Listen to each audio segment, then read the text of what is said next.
berada di tempat pembudidayaan tanaman hias milik Pak Muhammad Ali.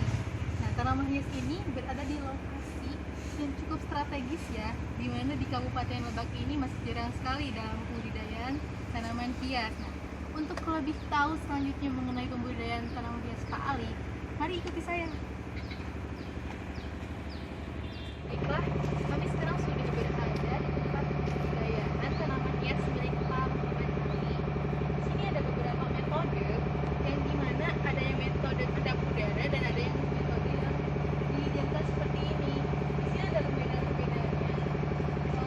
Dalam membudidayakan bibit, membudidayakan tanaman hias, di sini menggunakan dengan cara di stek. Nah, ini biasanya dalam mengedapkan udara ini hanya masih untuk 2 sampai 4 minggu.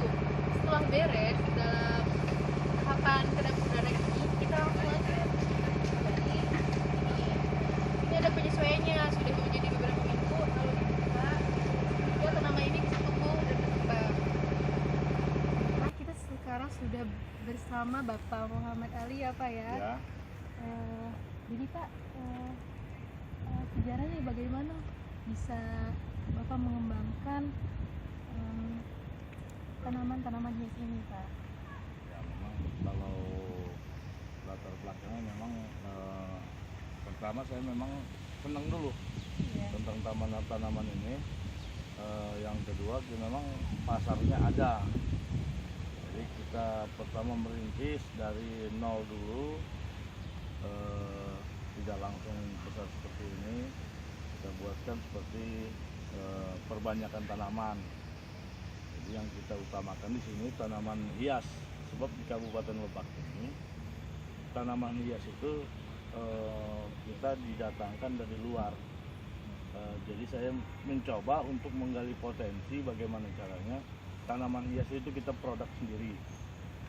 Ternyata yang saya jalankan itu masuk pasar di kita itu bisa di ini. Justru kualitas barang kita dengan barang luar itu nggak jauh beda. Bahkan di salah satu dua contoh tanaman yang kita lebih unggul. Biasanya tanaman apa ya? Tanaman pucuk merah, patung pucuk merah, ki hujan yang biasa dari Cipanas, dari Bandung, kita pindahkan ke sini. Ternyata iklim sama ininya cocok. Padahal Lebak dan Bandung itu cuacanya beda ya? Beda. Nah, ternyata kita ambil kesimpulan ternyata pohon itu hanya butuh adaptasi. Hanya sebulan 2 bulan, setelah itu mereka sudah terbiasa dengan cuaca begini, ternyata mereka lebih bagus. Lebih bagus dari yang sebelumnya? Iya. Coba kalau tanaman yang dari Bandung kita bawa ke sini, kita tanam di sini, dia nggak kuat karena di sana terbiasa dingin. Tapi kalau tanaman kita dibawa ke Bandung, mereka senang. Nah, ditanam di tempat panas, mereka sudah siap tanam di tempat panas, di tempat dingin apalagi gitu. Nah, disitulah keunggulan kita.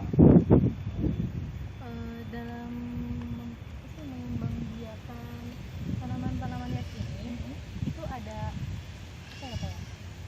Pasang surutnya nggak sih Pak dalam proses usaha Bapak? Ya, ada, karena ini tanaman hias ini bukan pokok ya. Bukan pokok seperti sayuran, padi, ya itu bukan. Cuman ini hanya sebagai kalau untuk tata kota mereka dibutuhkan pohon ini. Dan satu itu, yang kedua perumahan, pasar kita perumahan. Mereka punya lahan sempit, mereka diusahakan punya rumahnya mempunyai nilai estetika, memakai tanaman hias gitu. Biasanya untuk keuntungan dari usaha yang Bapak jalankan itu menurut Bapak itu keuntungannya itu besar atau bagaimana? Kalau saya rasa besar, sebab saya tidak belanja.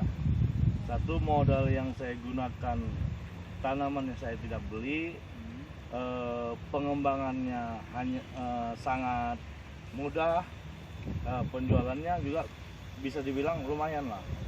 Jadi nilai atau risiko kerugian itu jauh. Kan ini sudah lumayan lama ya Pak ya Bapak dalam mengembangbiakannya itu. Sebelumnya kan setiap usaha pasti ada pesaing-pesaingnya ya Pak ya. Ya. Bapak menemukan kesulitan nggak dalam menghadapi pesaing-pesaing yang lain? Enggak. Nah sebenarnya kalau masalah pesaing itu Bapak paling senang.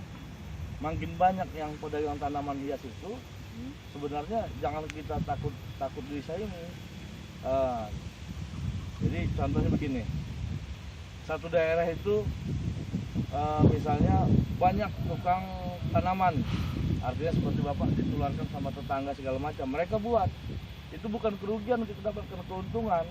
Jadi nanti lama kelamaan desa itu atau kampung itu bisa jadi sentra, jadi orang tahu dari mana-mana datang ke desa itu atau ke kampung itu gitu.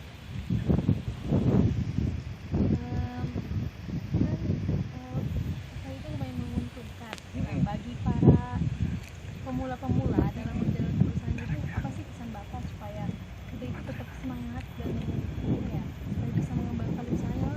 Ya, jadi sebenarnya kan potensi di Lebak ini kan masih banyak, masih luas. Apapun itu potensinya di Lebak, karena Lebak ini adalah daerah berkembang. Jadi untuk pemula, misalnya saya juga dulu pernah jadi pemula. Cuma satu butuh keberanian, yang kedua kesabaran.